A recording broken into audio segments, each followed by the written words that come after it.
नमस्कार. नव्या युगाची नवी दिशा देणारी प्रबोधन दिशा न्यूज. श्री संत सावतामाळी मंडळ ऐरोली येथे आषाढी एकादशी भक्तिमय वातावरणात साजरी. आषाढी एकादशीच्या पावन निमित्ताने श्री संत सावतामाळी मंडळ ऐरोली येथे अत्यंत भक्तिमय वातावरणात विविध धार्मिक कार्यक्रमाचे आयोजन करण्यात आले होते. कार्यक्रमाची सुरुवात श्री विठ्ठल रुक्माई मूर्ती अभिषेक, श्री गणेश मूर्ती पूजन तसेच कार्यक्रमाची सुरुवात श्री विठ्ठल रुक्माई मूर्ती अभिषेक, श्री गणपती पूजन तसेच संत सावता महाराज मूर्ती अभिषेकाने झाली. सकाळी विधिवत अभिषेक पार पडला. दिवसभर दर्शनासाठी आलेल्या भाविकांनी मोठ्या संख्येने उपस्थित राहून श्री विठ्ठल रुक्माई व संत सावता महाराजांचे दर्शन घेतले.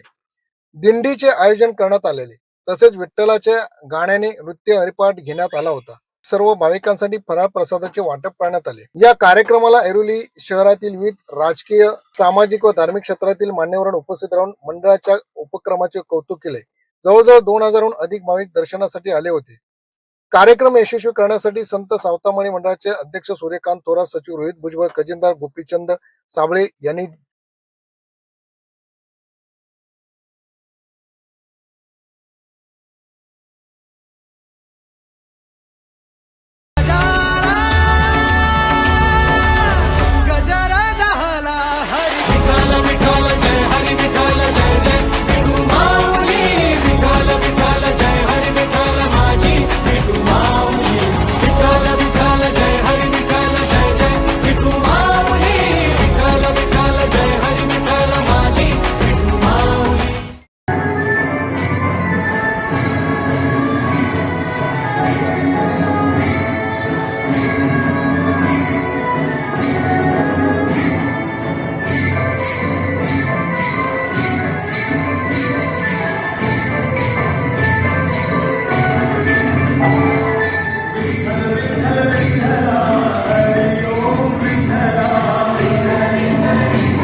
मी सूर्यकांत थोरात, अध्यक्ष श्री संत सावतामाळी मंडळ ऐरोली नगर मुंबई. आज आषाढी एकादशी निमित्त संत सावतामाळी मंडळाने या ठिकाणी विविध कार्यक्रमाचे आयोजन केलेलं आहे.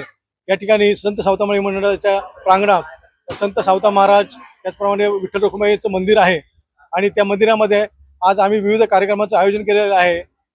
या ठिकाणी दरवर्षी भाविकांची मोठ्या संख्येने गर्दी असते, त्यामुळं आम्ही नियोजन अशा प्रकारे केलं होतं की सकाळी 6 ते 8 या वेळामध्ये सर्व मूर्तींचं अभिषेक करण्यात आला. त्यानंतर महाआरती घेण्यात आली. महाआरतीनंतर या ठिकाणी विठू नामाचा गजर घेण्यात आला आणि विठू नामाचा गजर घेतल्यानंतर सर्व भाविकांनी या ठिकाणी हरिनामाचा गजर केला आणि त्यानंतर प्रसाद वाटपाचा कार्यक्रम आम्ही आयोजित केला.